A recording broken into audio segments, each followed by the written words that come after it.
السلام عليكم ورحمة الله وبركاته، ازيكم عاملين ايه؟ معاكم عمرو فايز. ولودي. تعالوا بقى بينا النهاردة كده في فيديو حلو مع لودي من اول كده الفطار. وادعوا لي بس ان موضوع مشكلة القناة بتاعتي بتاعت البثات دي ترجع، ولو ما رجعتش هنفضل نقضيها كده فيديوهات. ومش هنقول لكم هنفتح بثات فين، بس انتوا عارفين البث هيبقى فين.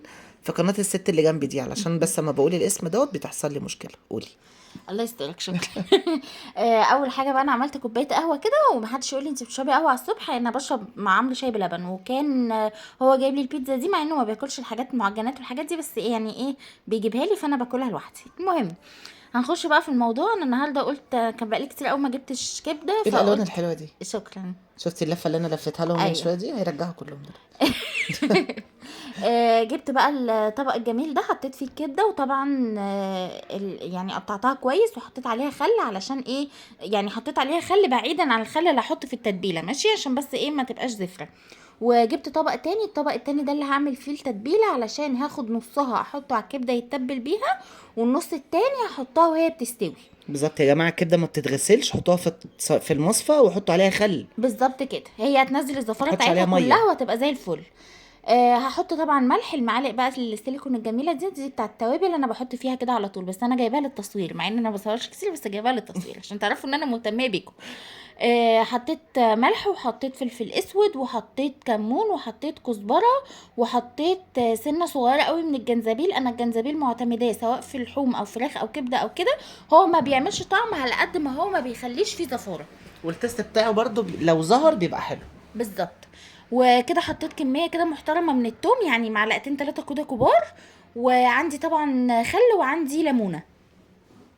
هحط بقى ده كله على بعضه، وهقول لكم دلوقتي استخدامات الليمون الخطيره ده اللي طقم الخل الجديد بتاعنا. اللي شفتوه في الفيديوهات بتاعت المشتريات اللي قبل رمضان. هقول لكم بقى استخدامات لليمون دلوقتي، قال يعني محدش هيقول لكم عليها غيري، فركزوا جدا في الحته دي. هو غالبا عمرو نفسه هيتريق عليا.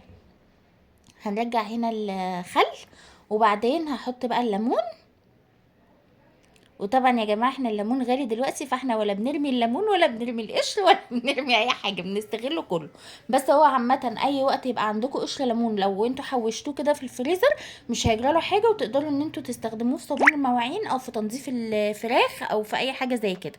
وطبعا الليمون يعني في الوقت ده، اول لما تيجوا تعصروا خلاص الليمونه، تقدروا تدعكوها في ضوافركم زي ما انا هوريكم دلوقتي، عشان انا ايه، ست شاطره. شاطره. شكرا.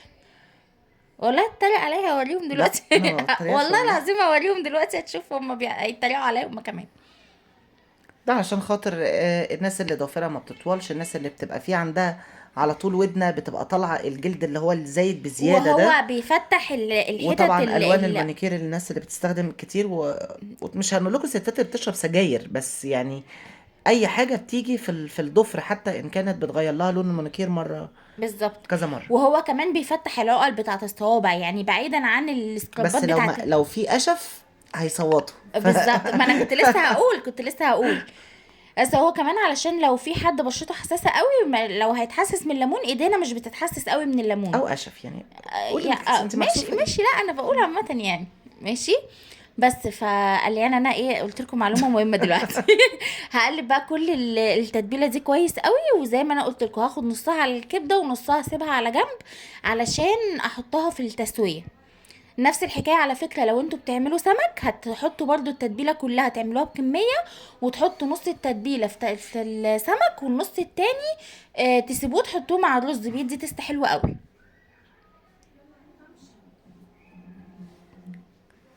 وبعدين بس ما احنا انت هو مضرب صغنن. ما كنتش لاقيه اكيد وقتها يعني، بس لا علشان بس حلو ده مسن البنك ده مسن اه سكينه اه يا غلبي. دبدوب. الله يرحمك يا سيدة.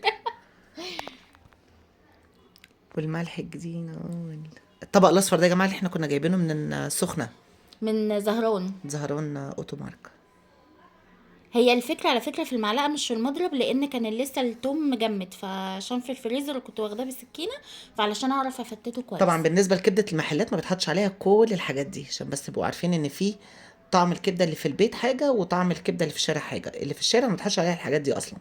بس احنا علشان بنبقى بنعمل في بيتنا انضف حاجه، احسن حاجه. بنبقى عايزين الحاجه متبله كويس. بالظبط. ويا ريت تشتروا لما تيجوا تشتروا الكبده، بتشتروا الكبده تقولوا للراجل احنا عايزينها مش عصافيري، قولوا له احنا عايزينها زي بتاع الكبده لا اللي هي بس بتتقطع بالمفرمه. بس انا هقول لكم على حاجه، انا بقطع الكبده بنفسي لان احنا الراجل اللي عندنا خلقه ضيق شويه.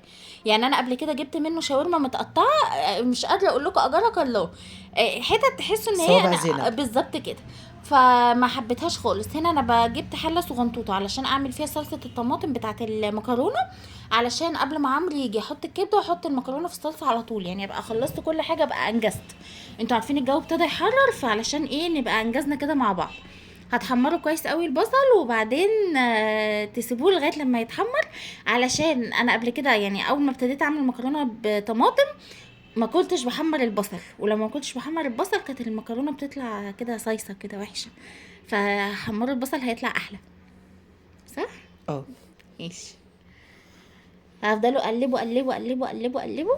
بصوا بقى ابتدت ايه تاخد لون حلو اهو. هجيب الطماطم واحطها علشان برضو ايه ما تتلسعش، بس هي لو غمقت شويه كمان برضو هتبقى حلوه. بس عشان لان هي هتتلسع مش في ثواني. اول ما مش بتبتدي هيبقى تحمر الحاجه بتتلسع في ثواني. كل ما البصل ابتدى حجمه بيقل بيحمر بيتحرق مره واحده. زي التوم كده، لما تيجوا تعملوا طشه ملوخيه او طشه فته او كده، خلوا بالكم ما تتحركوش، لو جالكم مصيبه في البيت ما وبس. تتحركوش من قدام. وبعدين اي حد بيعمل ملوخيه ما تحطوش الكزبره مع الثوم، يعني بالله عليكم حطوا الثوم اول ما يبتدي ياخد لون خلاص، وانتوا عارفين ان فاضل مفيش، هنحط الكزبره ونعد العشرة وخلاص. انما الناس بتحط كله مع بعض، مبيبقوش عارفين اصلا ده اتحرق ولا اتلسع ولا ده لون بالظبط الكزبره بالظبط. طبعا انا كنت بغلي ميه عشان اسلق المكرونه، وهنا هحط الكبده اهو. تمام.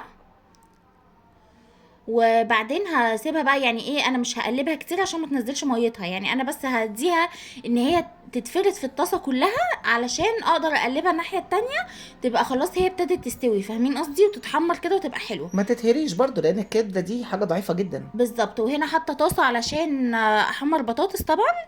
وفي على فكره اكياس لتتبيله الكبده حلوه جدا، انا برضو بحط بحبها قوي. نفس التتبيلات اللي انا بعملها، او نفس التوابل اللي انا بعملها بحطها، بس بحط معلقه من الكيس ده بتبقى تحفه. ولو عندكم قرنين فلفل حامي هحط دلوقتي. انا فاهم. اه مع التتبيله علشان الناس اللي ما بتحبش الحاجه الحاميه تبقى ممكن. انتوا حاطين التست، هو يبقوا حامي على بقهم بس هم مش فاهمين اقصد ايه. هنغشهم شويه. يعني ندس انا السم في بحط العسل. بحط بصراحه الفلفل الحامي ده او الفلفل العادي في التتبيله بتاعه الكبده البانيه، بحط لها بصل وبحط لها فلفل وبحط لها توم. تمام.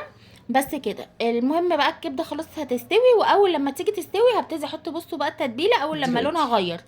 وبعدين طبعا هنا هي الريحه بقى بتبقى في حته طبعا. تانية. وبعدين اول ما تستوي هحط الفلفل، هديله تقلبتين بس عشان عايزه الفلفل يفضل يقرش، مش عايزاه يبقى صح. بالظبط كده. خلاص الكبده بتاعتي خلصت، وهوريكم بقى شكل الاكل في النهايه. الف هنا وشفا على قلبنا. شكرا. يا رب الفيديو يكون عجبكم، ولو الفيديو عجبكم ما تنسوش تعملوا لنا لايك وشير وسبسكرايب للقناه، واكتبوا لنا في الكومنتات تحت دعوه حلوه، اذكروا ربنا كده، وقولوا لنا الفيديو اللي جاي حابينه يبقى عن ايه. باي باي.